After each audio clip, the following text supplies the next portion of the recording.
All right, hold on. Let me hit mute. There we go. We are live. Facebook, what's going on? Sean Hayes here with Sales Hustler Spotlight, and you know who we got today. I'm pretty excited. We're going to introduce Glenn Lundy here in a second. He is the GM from Dan Cummins up in Kentucky, and we're going to talk life and the car biz. That's why you all tuned in today. I want to give a shout out real quick to QuickPage. Thanks for helping out with all this.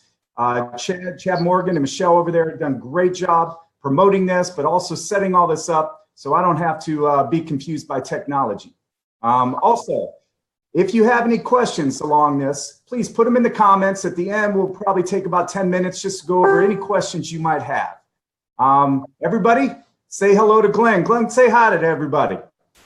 Hey everybody, how's everybody doing today?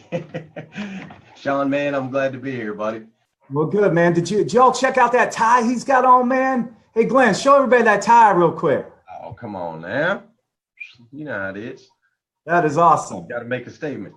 Yes, you do. All right, so what we're going to do here today, guys, is do our normal Sales Hustler Spotlight. Just going to ask him some questions. We're going to get into a little bit of life in and out of the car biz and just get to know him. That's what this was designed to do, to teach all salesmen across the country how to get better at sales. But also this week, which we haven't done before, I wanted to introduce leaders, because a lot of us in this business, we don't know how to get to that next level. What do we got to do? You know, we need people that instruct us and tell us and mentor us and show us the way. And that's why we wanted to, instead of just always focus on salesmen, we wanted to bring in some leaders, and Glenn was the first one. Glenn, I want to ask you a question here, buddy.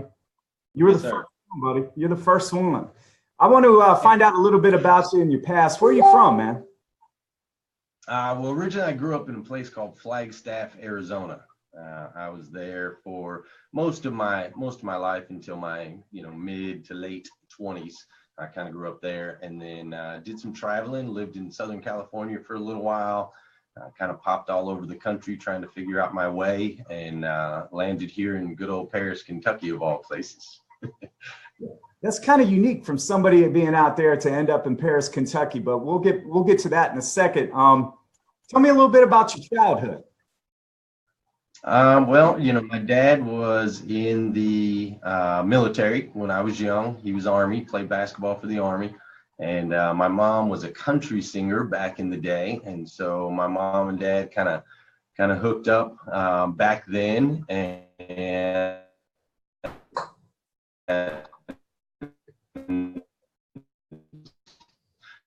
it was American. My mom pond for the two of them, to be together back in that day. So I'm just glad they kind of fought through that. They actually split up when I was, I guess, 10, 11 years old. My parents split up, and my dad, he remarried an African-American woman. My mom remarried a white dude, and we ended up growing up 2 apartments apart. My dad was in apartment 30 and I was in apartment 28 with my mom. So I kind of had an all white household and an all African-American household, 2 doors apart, completely different cultures, just complete different places. And so I got to grow up in both. It was really neat. Wow, what a unique story there, man. That's super cool. Now, your mom was a country singer? Yeah, she was a country singer in just like a local band, nothing, not like professional or anything, but she was a country singer in the local band, and my dad arranged like the music and played the drums. So that's how they met. Now that dynamic you were just talking about, that is so crazy, that separate families living 2 doors away from each other. I bet you did they both get along with each other pretty good? Let's just use the word civil. They were definitely civil. I think that was much more for our sake, for the kids, than it was anything. But we just made it work. It's crazy how when you're young, you can adapt to things. And so to us, it was just normal. Brothers and sisters? Yeah, 7. I've got one sister that's with my mom and dad, one full, and then I have 2 half brothers, and then I have 2 stepsisters and 2 stepbrothers. So you're gonna have to rewind this to figure that all out. But altogether, there's 8 of us. Well, that's really cool, man. I mean, I understand that it probably was tense at times, but to be able to grow up with all that for you probably wasn't that bad, because you got family everywhere, you got kids everywhere, you got mom, dads, you got 2 sets of them. I think you had a lot of support, and it's probably why you end up being pretty good in the long term, for why you probably grew up and turned out okay. You know what I mean? Yeah. So tell me something specific you remember that's really good about your childhood, something that has just a fond memory.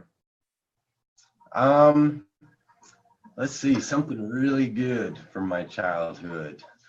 I just, like at my dad's house, man, it was wild at my dad's house, because there was all my half brothers, my half sisters, and I just remember we lived in a tiny little 2-bedroom. It was a 3-bedroom. My parents had the 1 room, the boys had a room, and the girls had a room. So we had a 3-bedroom little apartment, and TVs in every room, different music blasting in every room, food always being cooked, laundry everywhere. It was just a chaotic situation over at Dad's house. There was never a quiet corner. But when it did get a little overwhelming, I was the lucky one. Me and my sister, we could just leave and go 2 doors down, and it'd be nice and quiet over at Mom's house. So the rest of the kids couldn't do that, but we got to take advantage of that.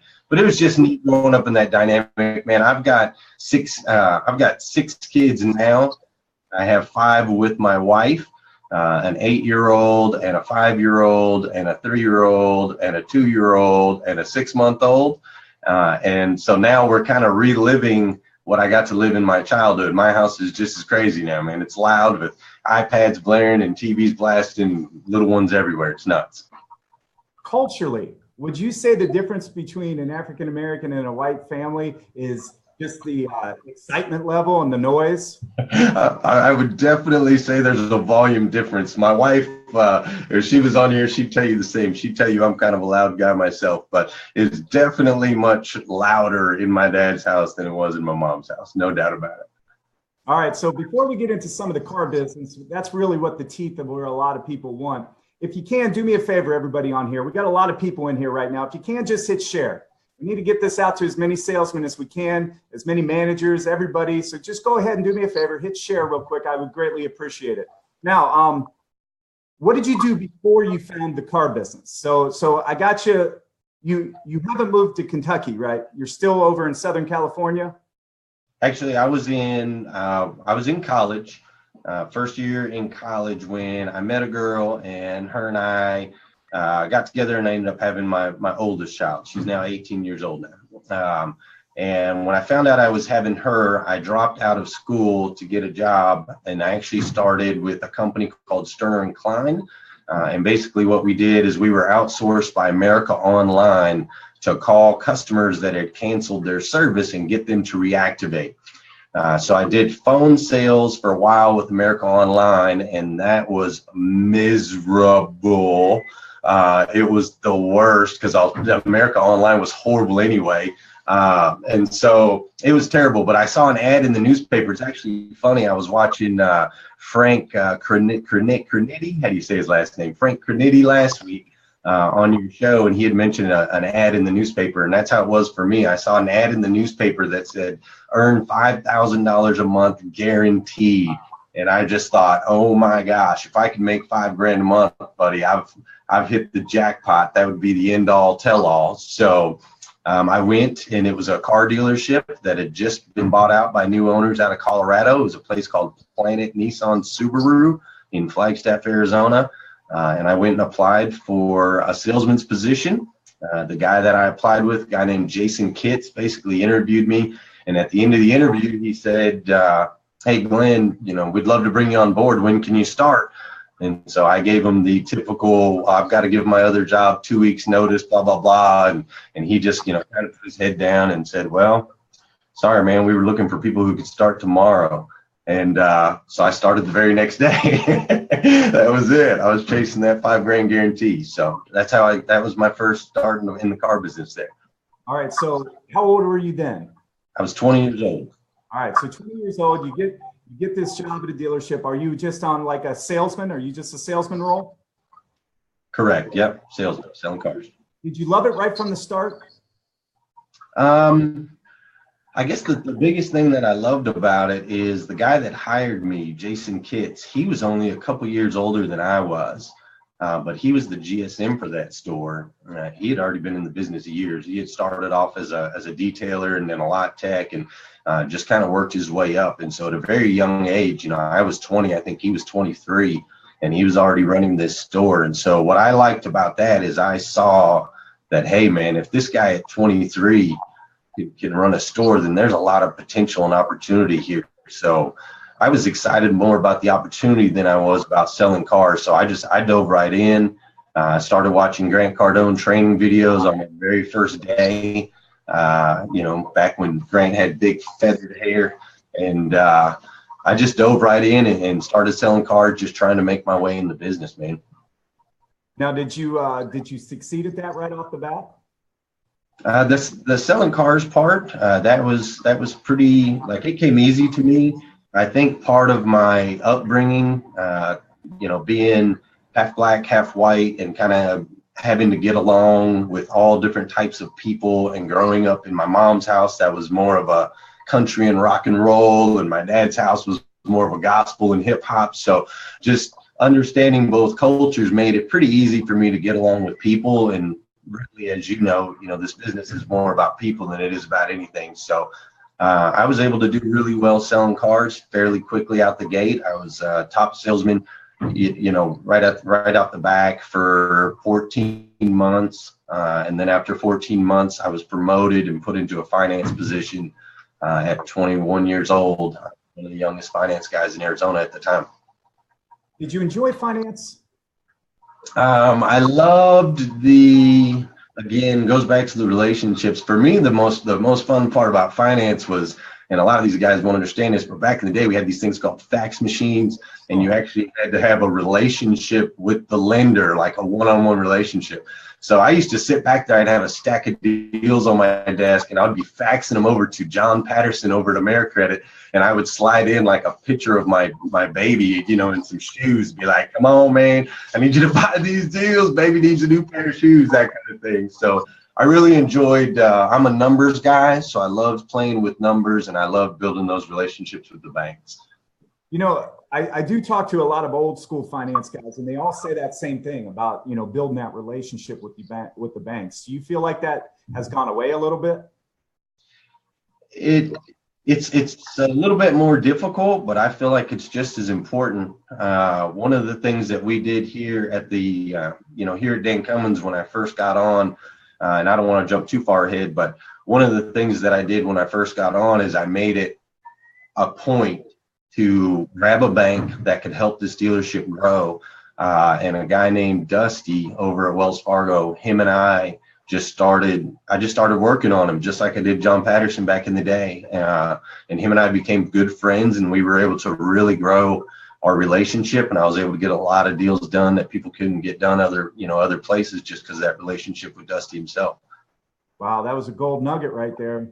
That was good right there. I like that. That's a lot of finance guys right there, a lot of GMs right there. You should maybe try to do exactly that. That's a great idea. Now, all right, so how long did you stay in the finance office? I was in finance right at a little over 2 years. All right, so we got 14 months on the floor, 2 years in finance. We're about 4 years into this thing. All right. Yep. Where was our next step? Who tapped you and what'd you do?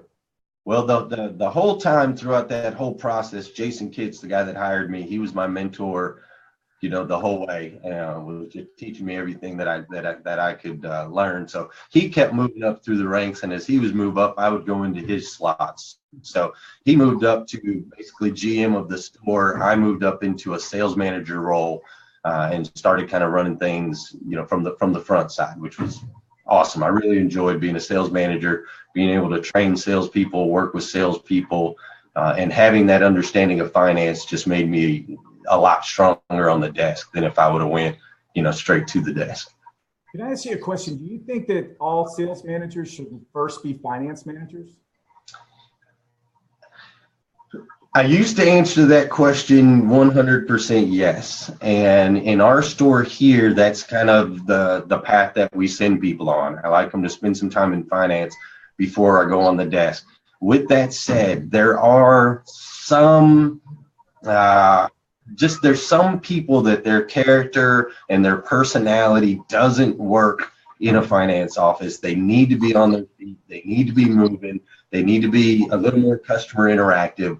And so I do have one sales manager up here that hasn't gone through finance, and I don't think I'll put him through there. But we submit all of our deals right here at the desk. These guys all have relationships with the banks. They're picking up the phone, so on and so forth. So he's learning finance. He just never actually contracted deals. So 90% of the time I would say yes, unless that one guy going into finance is going to be detrimental to his career as well as to your store's success.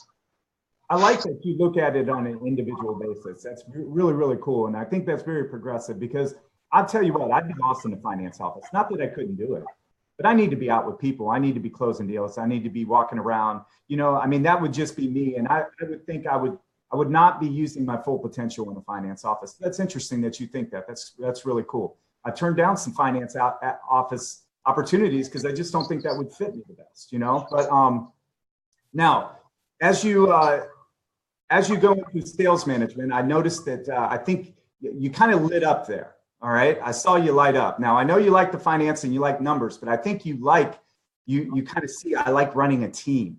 Okay. I like mentoring people. I like helping people grow. Did you find your true self in that role?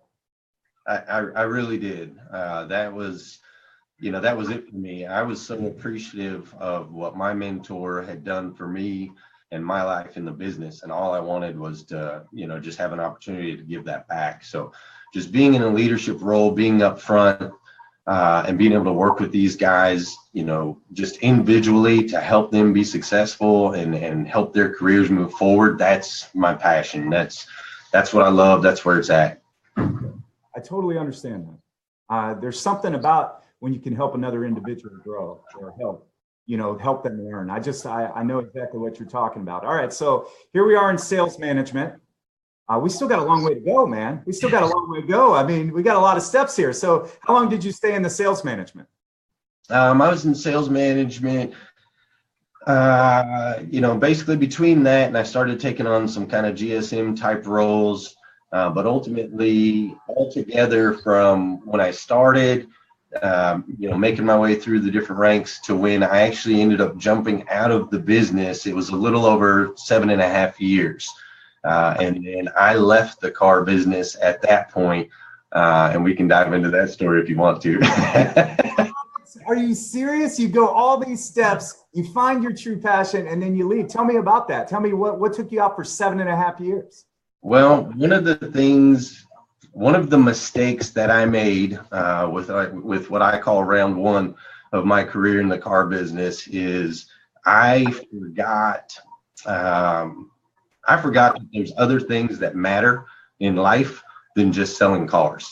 And so, yeah, my career was going great and it was taking off and I was moving through the ranks, moving through the positions and doing the right things. But my family life outside of work was terrible. My daughter, her mother and I split up, and when I wasn't working, I was, maybe out partying or chasing girls or, blowing through my paychecks, just things like that. I didn't really have any life skills at that point.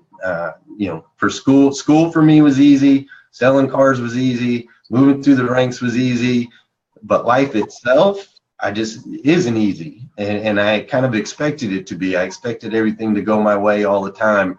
And I got smacked in the face when my daughter's mom, she picked up my daughter for the weekend, and I thought she was going to be bringing her back on a Sunday. And instead I ended up getting hit with some court papers where they had taken custody of my daughter away from me. She was trying to take custody of my daughter away from me. This was when my daughter was 6 years old. And I wasn't in a position to do anything about it. I talked to some lawyers.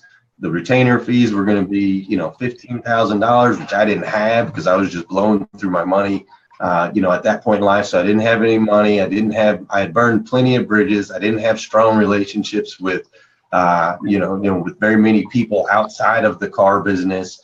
My family didn't have much. My mom and dad always just kind of worked paycheck to paycheck. So I got hit with these papers, and 30 days later, the state of Arizona took custody of my daughter away from me. So at that point, me being the type of person that would never accept responsibility for anything, I was always the victim, and it was always everyone else's fault. So I 100% blamed the car business for my demise, and decided it was time for me to get out and hit the road and try something else. Man, I feel like I'm like talking to myself here. Like literally, word for word, everything you said is I lived that life. That's so crazy. But it's nice to sit down with you, man, because I just feel like, I don't know, it's really weird. Kindred spirits or something. But all right, so what did you do in that 7.5 years? Well, so I left, I ended up packing up. I had a Ford Mustang at the time. So I packed up my Ford Mustang with everything I could fit in it, which, as you can imagine, is not very much stuff.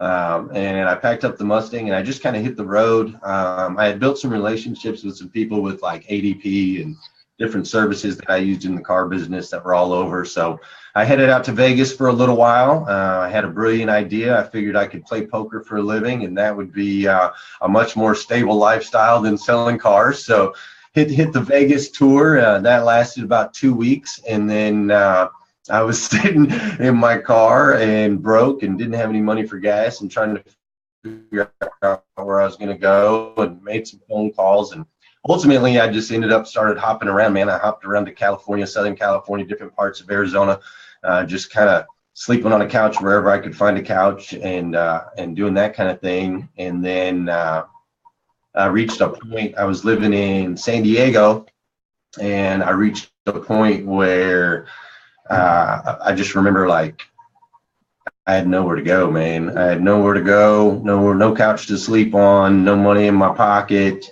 Credit was terrible, all that good stuff. And so I jumped on a bus when I was in San Diego, and paid the little fare, and just would ride the bus around all night long, because they would run till 6 a.m. Then they would kick you off at the bus stop. So I would sleep on the bus, and then I'd spend the day just kind of like I could never beg people for money, but I would go up and down the streets and, try to find some change so I could get back on that bus again the next night. So did that for a little while, reached a really low point in my life, didn't feel like, I was special, or I was important, or I was going to be able to make a difference.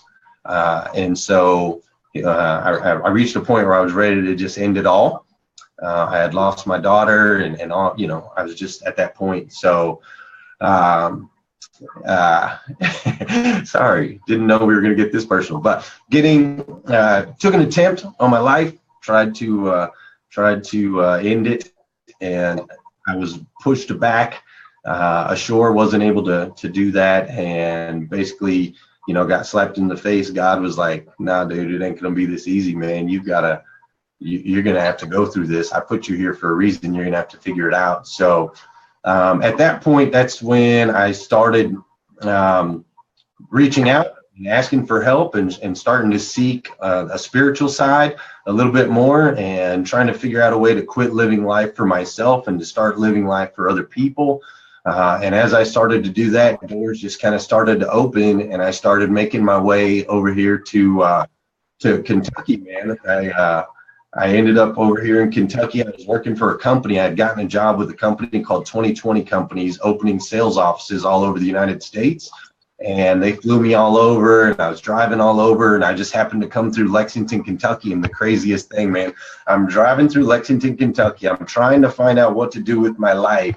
And everywhere I look, everywhere on the back, the license plates on cars, which you're a car guy, so you always look at license plates on cars. And all the license plates said Glenn, because there's a big Glenn dealership out here, Glenn, Honda, Nissan, whatever. So all the cars would say Glenn. And then there was these trucks that would drive by that said Lundy's Catering. So everywhere I'd go, it's like Glenn Lundy, Glenn Lundy, Glenn Lundy. And I was like, okay, all right, maybe I need to try Lexington, Kentucky. So moved to Lexington, Kentucky. I opened a small business running poker tournaments in bars and restaurants all over the state, and built that up. I had a Budweiser sponsorship, and that was a lot of fun, but it wasn't healthy at all because I was in bars every single night until 3 o'clock in the morning. And long story short, I ended up meeting my wife at one of these bars, and we had our first child together. And she said, "Look, dude, no more 3 a.m.s at the bars. You got to get a day job." And that's when I said, crap, the only thing I know how to do is sell cars. So went back to, we moved here to Paris, Kentucky, where her mom lived so she could help us with the baby. And I came and applied here at Dan Cummins Chevrolet and Buick. And you should have seen it, Shawn. I put on, when I walked in, the owners of the dealerships were here, and I put on a show, dude. I ran this store. I was this guy. I was bad to the bone. I've been a finance guy. I've been a GSM. I've done everything. I'm going to take your store and I'll take it to the top. And Josh Cummins looks at me and he's like, "We don't need any managers. You're welcome to sell cars if you'd like." And so I took the job selling cars, man. That was what they gave me, and that's the job that I took, man. I had to kind of pump back up and punt. That wasn't the plan coming in, but it's worked out great since then. All right, God humbled you, man. That's what he did, man, and that's great. So, all right, so how old are you now at Dan Cummins? How old am I? I'm 39 years old. Not now, but then when you originally came to Dan Cummins, how old were you at that time? I was 33. All right, so 6 years ago, you started as a salesman on the floor. Tell me about the rise there. Tell me how that happened. Well, coming into the car business, one of the things that I had decided, because here I was again, pregnant, I've got a child with a woman, and I'm going into the car business, and this is going to help my family. So I was like full circle back where I was, round one. And so I made a decision right there at that point that if I was going to be in the car business, I was not going to relive that situation that I lived before. I was going to make a difference. I was going to do it the right way. I was going to do it with integrity, and I was going to be at a place that I enjoyed being a part of. And so, coming in right at the gate, I knew that I wouldn't be able to have a big enough impact and effect on the dealership just as a salesman. I knew I had to get into some management roles at that point, but the salesman was the way to get in the door. So I just hit the ground running, selling as many cars as humanly possible, utterly dedicated and focused. And luckily for me, you can call it luck if you want, but a blessing for me is that Josh and Dusty Cummins, the owners of this dealership, they had just bought the store from their dad 11 days before I walked in, and they are two of the most incredible, they're spiritual gentlemen, family values. This store's been in their family 56 years. They were looking to make some changes. They were looking for, a great environment. They had worked in bad environments in the past. So everything was aligned where they wanted to make some changes. I wanted to make some changes. And so I just came in, sold cars, made an impression, and 5 months later, they promoted me to sales manager, and that's when I knew, all right, now here we go. Now we can do this. All right, so we're on this rise now. We're here at Dan Cummins. We found a home. I think everything lined up for you. You got a couple good owners that you can probably partner with now. What type of manager are you? I am a salesman's manager at that point. My focus was, basically I had a list of everything I hated as a salesman in the car business, and I had a list of everything that customers hated, as a consumer from the car business. And it was my mission and my goal to do the exact opposite of all of those things. So in order to affect the customer side of it, the consumer side, I knew I had to attack the culture and the staffing and the employee side of things first. You're not going to get, you can't get good results for your customers if you've got bad people in the wrong places, so on and so forth.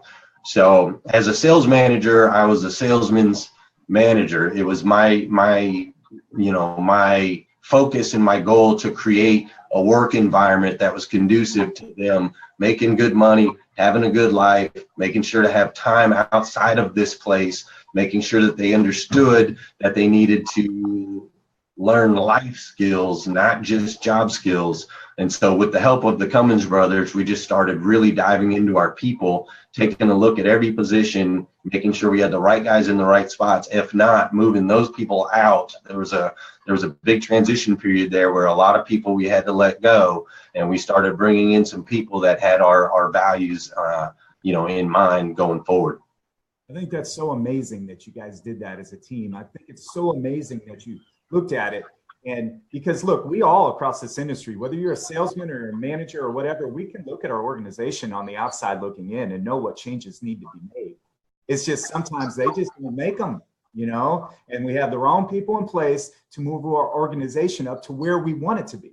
These people, dealers and everybody else, they want to hit these numbers. They want to do this. They want to have this positive dealership, but unfortunately, sometimes they have the wrong people in place and they don't make the necessary changes to get the right people in place. So I take my hats off to your owners and to you, but it's nice that you work with progressive owners that thought just like you. You could have had that old style guy that says, "Nah, we're fine, man. You just go out there and you do what you do." Yeah, I was. Like I said, the timing's just incredible. Josh is just a couple years older than I am, and then his brother Dusty's a couple years older than that. So Josh, I guess Josh was 35 and Dusty was 37. So they were just young guys, both of them still with 20 years experience in the business, but just super young guys, and they were ready to really make an impact on their community, make an impact on these dealerships, and not to mention they got 7 kids between the two of them. So they wanted to make an impact on their legacy as well. And as soon as I went into a management position, it was really, "Hey, Glenn, what do you think about this?" Or, "Hey, Josh, what do you think about this?" Just a very open flow communication between me and the owners. Let's try this. If it doesn't work, let's try something else. Blessed in that sense, because I've worked in those stores where no one wants to ever make a change. Let's not reinvent the wheel is not a saying you will ever hear at Dan Cummins Chevrolet and Buick. We reinvent the wheel monthly in this place to try to keep things progressive and keep things going. It's awesome, but I've noticed that you have a real healthy atmosphere there. The culture is very good. The employees, I can see it. I watch the post. I watch everything, man, and I commend you guys for that. Every single facet, not just you, but those dealer principals. I'm telling you, man, that is the hardest part. Probably is getting the dealer principals to buy in. But let me ask you a question. Your routine. I found you. I got on Facebook March 17th of this year for the first time. All right, and I found you I'd say about 3 weeks or 4 weeks after that. You were sitting up on your couch one morning. Okay. It was real early because I was getting up at 4 o'clock. Okay. And you were up there right around that time and you popped on my Facebook feed. And here's this guy sitting in a white t-shirt, sitting on the couch in the dark, talking to the Facebook Live. And I was like, wow, this is great. Right. So I bought in that day and I followed you since then. But what is your daily routine? I think routine is so important in success. I just absolutely think it's the most important thing, as well as getting up early. Tell me your routine. What do you do on a daily basis? Well, I get up at 4:50 a.m. is my normal start time. So I get up at 4:50. The first thing I do is not look on my phone, not check my emails, not dive into my social media, not look for text messages, not see if I have any missed phone calls. First thing I do is I focus on not doing any of those things because my brain is telling me to do them all. So I go upstairs. I have a separate area upstairs. I put my headphones on and I listen to music without any words. No words at all, just instrumental, feel-good type music. And the reason I do that is I know that those first couple hours of the day are the most important in my life, and I don't want to give those to anyone else. So I'm not going to let your email get into my mind. I'm not going to let your lyrics from your music get into my mind. I'm going to spend some time with Glenn, and I'm going to spend some time with the spiritual side of myself. So headphones go on, good music. I sit down, I break out my book. It's over there in the corner, but I break out my book. And the very first thing I do is I start to write down every single thing that I'm thankful for.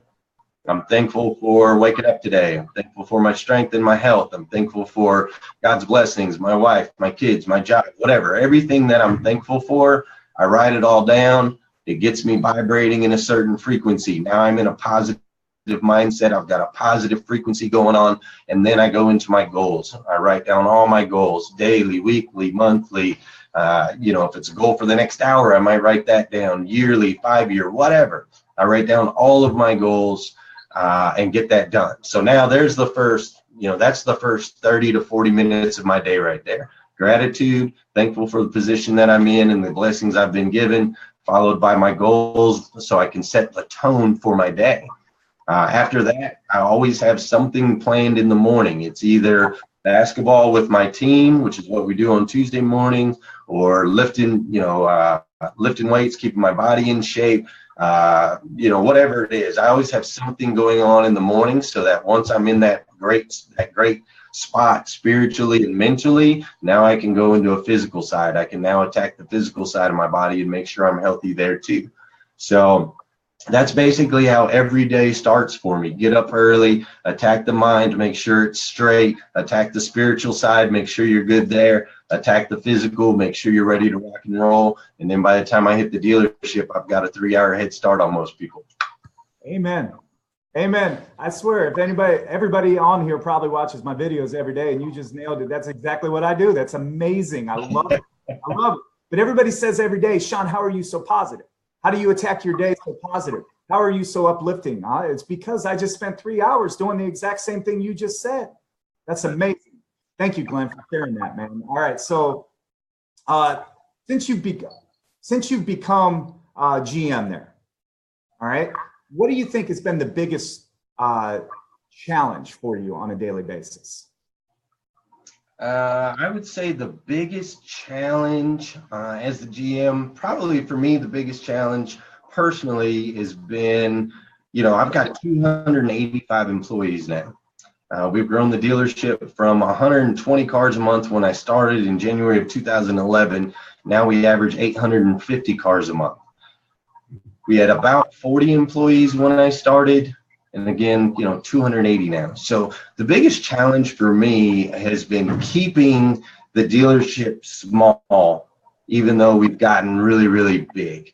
Regretfully, I'll have employees sometimes that have worked here for weeks or even months that, I don't know their name. I haven't shaken their hand. It's like a city, man. This place is crazy. And that makes me feel bad. I don't like that. Because I really feel that the biggest part of our success and growth throughout this whole time has been our culture and our community and how everyone's tight knit and we all work together to lift each other up and support each other. And so the biggest challenge now is just holding on to that, holding on to our humble beginnings, keeping everyone humble, reminding my team that we're still underdogs. We're in a population of 9,600 people. We're out here in the backwoods of Kentucky. What we're doing is not normal. It's not expected, and it's not something that we can ever just sit back and just be like, oh, okay, we're a big dog now. We sell 850. No, man, we're still an underdog. We've got to work hard every single day to bring people out here, and we've got to remember our roots every single day. So my biggest challenge has simply been that, just trying to keep everybody small and humble and connected as we continue to grow and excel and have success. Glenn, you just said that you're in a town of 9,500 people and you sell 850 cars. Does everybody understand what that statement right there? That's amazing, actually. I guess I've just gone into my next question. I probably know the answer. What's your proudest moment? Proudest moment is probably 2014, December 26th of 2014. The beginning of that year, December 1st, 2014, I talked with the owners and with my staff, and we had sold 4,200 cars the year before. And I told everyone that the goal was 6,000 for 2014. We were going to sell 6,000 cars. And Dusty Cummins, one of the owners, told me I was a lunatic. He told me I was crazy and there was no way it could be done.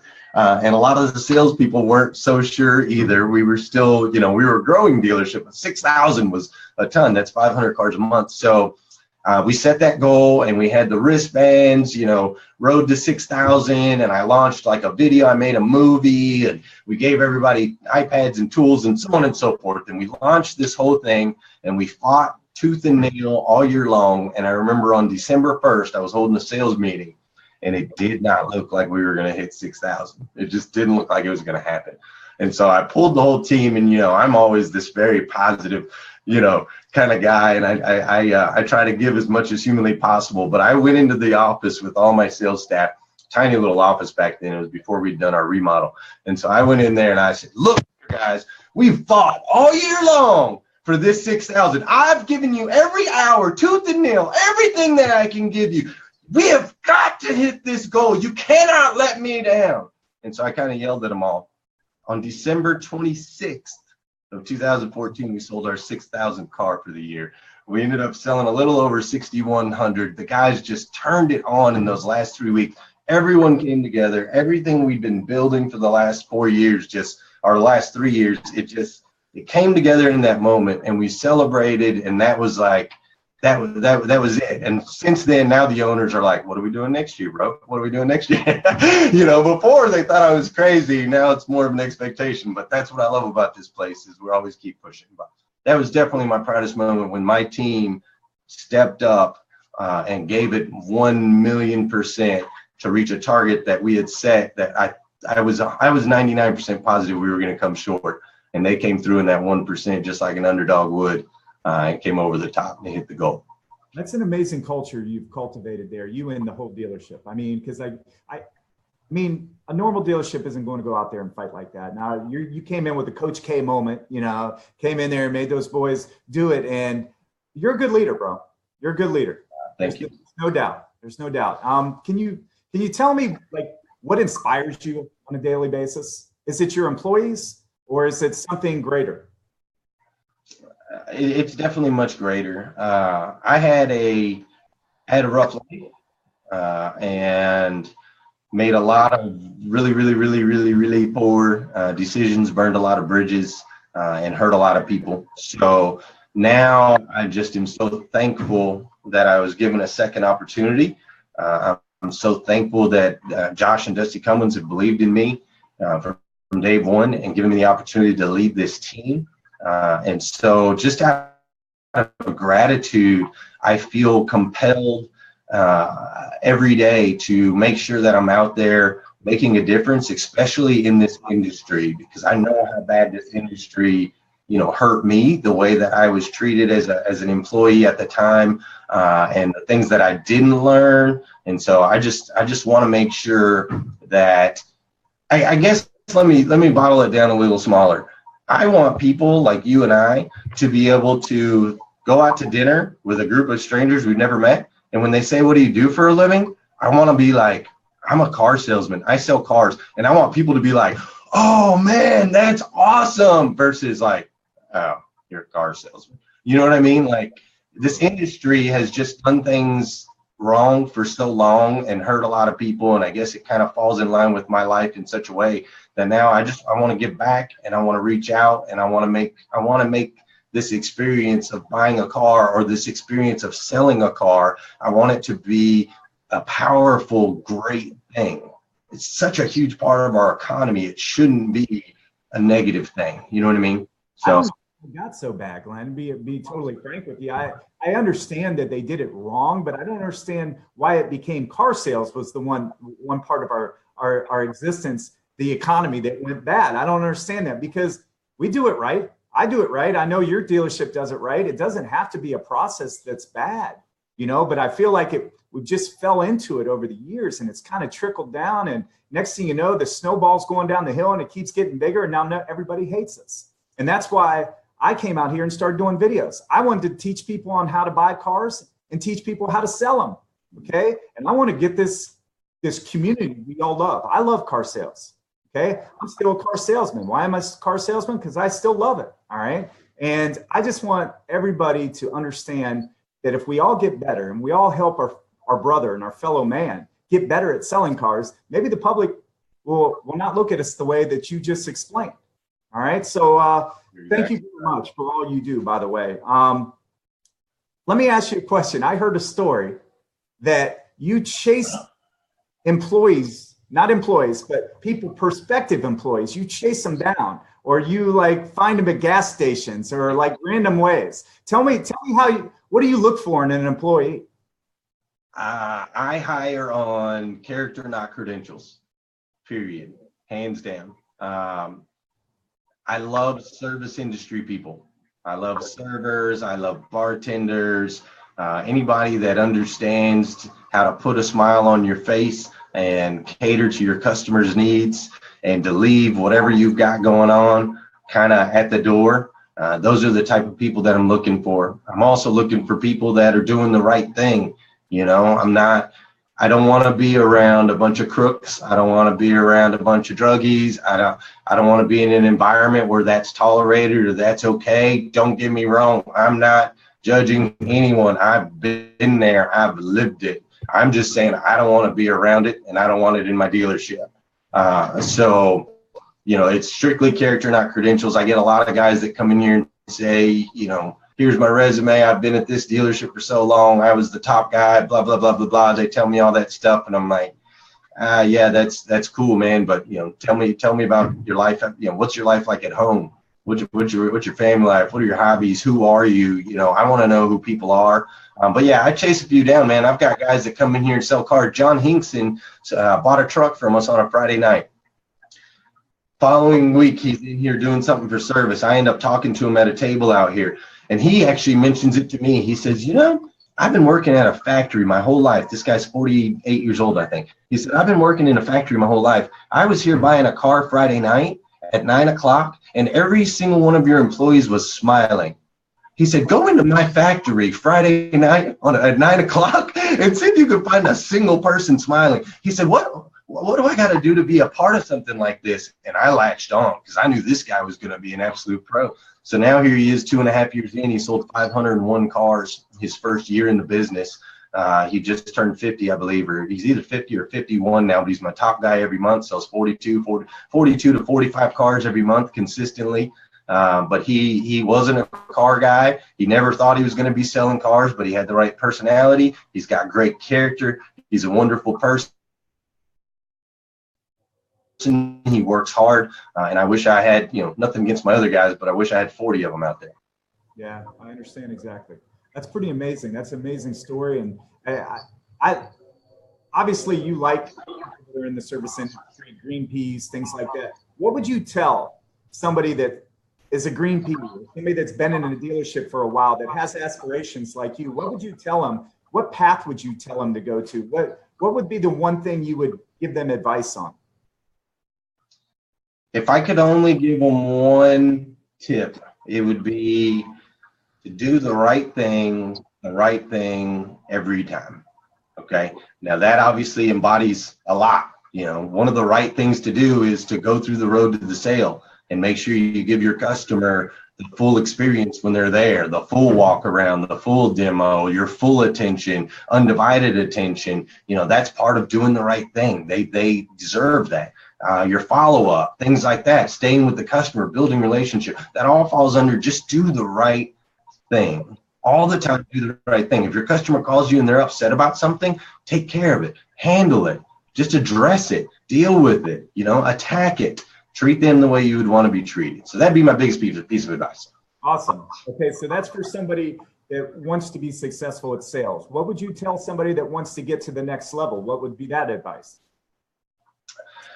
Well, if you want to get to the next level, it's not going to be easy. You have to outwork everyone around you all of the time. Get out of the huddles. Stay away from the gossip. Don't be a cancer. And just focus on your job, man. Hone in your skills and be the absolute best. So I've got guys in here and I tell them all the time, you know, they're like, hey, can I move up, or when can I do this, or when can I do that? And I'm like, dude, when you are the absolute best salesman I've ever seen in this store, Then we can start talking about you being one of my best sales managers I've ever seen in the store. But for now, I need you to focus on being the job that you've agreed to do, that we agreed this is going to be your position. I need you to focus on that and focus on it 24/7, 7 days a week. Be the best that you can. That's the way you move up. You don't move up by asking for it. You move up by earning it. That's true. That's true. Everything is earned in life that's worth it. You know, I feel like everybody expects and everybody wants, but nobody puts in the work to get there. I really appreciate that you have that feeling too. Let me ask you, before I ask you my final question, I want to know what your future goals are. Where do you see Dan Cummins? Where do you see yourself in, say, I don't know, 3 years? Well, I don't want to scare anybody out there, but I'm hoping we start to spread our footprint out a little bit. Is what I'm really hoping. This store is phenomenal and it's been great, but some of you guys have never seen me before, but we have a motto here at the dealership. You know, I tell people I am on a mission to eradicate the negative stigmas associated with the car business, and the only way that I can do that is if we expand a little bit. We've got to hit some other markets, get some dealerships out there. My goal is when a customer walks into any dealership in the country, I want that customer to either get treated the right way. They either get treated the right way, or I want them to start asking, "Hey, how come you're not treating me the way Dan Cummins treats their people?" So I'm trying to make an impact on this industry. So 3 to 5 years, more stores and more locations. Well, I'll tell you what, I'm sure half of America would love to work for you now. So I'm gonna tell you what, you're an inspiration. I love the way you vibe, man. Everything you talk about here is exactly what lines up with my personal thinking. I appreciate it, man. I just love it. I just love this interview. I really have, Glenn. You're a dynamic guy. But I got to ask you, man. I'm going to judge this whole interview on this last question. You know this, right? Because I got to ask. Okay, you came from a African American and a white culture, so this is going to be a great question. Give me 3 albums, man. If you can only have these 3 and we can play them, what are the 3? I can't live without a little Journey in my life. I'm a big Journey fan. Greatest hits. I've got to have it. I've been to 4 Journey concerts, which is just crazy. I've never seen anybody else more than once. But Journey is a big one for me. Warren G. When Warren G. first album came out, that was huge. And if I had to think of a third one, I can't go as hard as Cornetti did last week with Tupac, but I definitely was a fan of Dr. Dre and the Chronic back in the day. Oh yeah. Well, are you talking about Nate Dogg with Warren G, or are you talking about just Warren G? Regulators. Regulators. Mount Up. Right. That's right. That album was hot. And I'm looking right now on my phone to get a couple questions. You got time for a couple questions? Yeah, sure, man. I got a few more minutes. A lot of people want to work for you, man. I'm just letting you know in the notes. Do any of your guys use a lot of the tools that are available right now, like Card Tap, Quick Page, Bomb, things like that? None of those. No. We have the tools in place that we use, that we give the guys. I try to give them everything that they need in order to be successful. Do I wish they'd go a little bit above and beyond and do some extra stuff? I totally do. But I've tried to give them everything that they need. Our goal here, I have everything set up to where my guys are expected to sell 1 car a day every day that they're at work. Which I give them a day off during the week, and we're closed on Sundays. So 22 cars a month is kind of the expectation around here, and I just try to give them all the tools necessary in order to be able to do that. Well, when you open your dealership, man, I'm pretty excited. Let me know where it's at, man. But Glenn, I want to say I thoroughly enjoyed this. I hope to one day see you again and see you in a brighter light, because you are one of the shining stars in our car industry. I'm proud to have sat down with you. I'm proud to know you now. I'm going to stay much aware of you, even more now, because I feel like this has brought me a little bit more personal to you. Other than that, I wanted to thank Chad Morgan and QuickPage for setting all this up. I think you've got to know him a little bit this week too. He's been a vital part in setting all this up, so I don't have to because I'm not a techie, man. You know what I mean? I sell cars. I want to sit down and I want to talk, and that's all I want to do. I don't want to set up all this other stuff. So I appreciate that. Why don't you say where everybody can find you and find your dealership and anything you want to promote? Please do it right now. Awesome, man. Well, again, obviously, Glenn Lundy. You should be able to find me on Facebook. Just type in Glenn Lundy. If I'm not the first one that pops up, I'm not doing my job. I'll tell you that. So you can find me there. You can also find me on Instagram, Glenn_Lundy. Of course, DaneCummins.com is our Facebook page. You can check out the dealership. You can find me on there. Shoot me an email, GlennLundy@DaneCummins.com. Reach out however you want, man. I absolutely love this opportunity. I love doing stuff like this with people that I can connect with and relate with. Like I said, there's a lot of guys out there on Facebook that are, trying to do their thing, and more power to them. But every once in a while, I run across a guy like you, Shawn, and I think what you're doing is, I feel, is pure. What you're doing, I feel, is going to make a difference in this industry, can make a difference in this industry. So I'm just thankful to be a part of it. And if anybody needs help with anything, or if anybody needs a job, reach out to me. Because I'm always looking for good, hardworking people with great character, and if they're watching your show, they probably fall in line with that. Well, thanks a lot, everybody, all the sales hustlers out there, everybody that does what we do every day, everybody that gives their hardest and works their hardest and then goes home and loves their family. I appreciate you all for tuning in. I want to thank QuickPage one more time for setting all this up, and I want to thank you, Glenn, and I want to thank everybody. I'll see you tomorrow. Tomorrow we'll be doing a video again. Shawn Hayes here, man. Look at the Raider Nation right there. You got to say something so they can see it. You got to say something so they can see it, Glenn. Raider Nation, guys, you got to check it out. Hey, Raider, we're playing New England this week. We got to get that W, okay? So I need all you guys rooting for the Raiders this week. That would be helpful. Thank you. Thanks for tuning in to Sales Hustler Spotlight. We are out of here. Shawn Hayes out. See you, man.